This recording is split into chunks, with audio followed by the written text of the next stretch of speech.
पहली बार में मेरा सिलेक्शन हो गया था। मैं एक्सटेंशन लेके तैयारी कर रहा था और डीयू में मैं पढ़ा भी रहा था उस समय। तब मैं शायद डीएवी कॉलेज में था या अग्रसेन को, मैं 2 जगह पढ़ा है डीयू में, तो उनमें से किसी कॉलेज में पढ़ा रहा था उस समय में। तो उस समय एक लाइब्रेरी है कैंपस में ही, सेंट्रल रेफरेंस लाइब्रेरी, आप जानते होंगे, सीआरएल बोलते हैं, जो विवेकानंद जी की स्टैचू है उसके सामने ही वो लाइब्रेरी है। उस लाइब्रेरी में नीचे सब बैठ के पढ़ते हैं और टॉप फ्लोर पे रिसर्च फ्लोर है जहाँ एमफिल पीएचडी वाले बच्चे पढ़ते हैं। मैं उस समय शायद पीएचडी कर रहा था या एमफिल खत्म हुई थी, वहीं बैठता था, पढ़ता था रोज़। कई दोस्त पढ़ते थे हम लोग वहाँ। हम सुबह 8 बजे लाइब्रेरी खुलते ही वहाँ घुसते थे, रात को 1 बजे निकलते थे लाइब्रेरी बंद होने के समय। तो वहाँ एक छत थी, छत पे छोटी सी कैंटीन थी जहाँ हम लोग जब जब बोर होते थे दिन में 3-4 बार जाके चाय पीते थे। चाय पी ली, बिस्किट खा लिया, थोड़ी गप्पे मार ली, वो सब वहाँ करते थे। तो वहाँ मेरे बहुत सारे दोस्त थे, उनमें से कई लोग अब बहुत सीनियर सिविल सर्वेंट्स हैं, कुछ लोग प्रोफेसर्स हैं डीयू में। 2 बच्चे थे मुझसे जूनियर, 3-4 साल जूनियर थे, बड़े प्यारे बच्चे थे। मुझे उस समय तक पढ़ाई लिखाई का शौक अच्छा खासा हो गया था, तो वो रोज़ मेरे साथ बैठते थे केवल बात करने के लिए। किसी मुद्दे पर बहस करनी है तो बहस होती थी, समझते थे।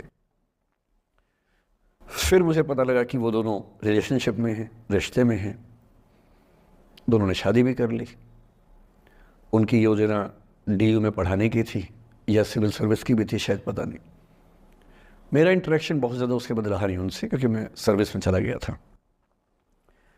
इतने जिज्ञासु बच्चे थे दोनों, इतने जिज्ञासु कि उनसे मिलकर तबीयत खुश हो जाती थी कि हर चीज़ जानने का मन करता था उनका, हर विषय पढ़ने का मन करता था।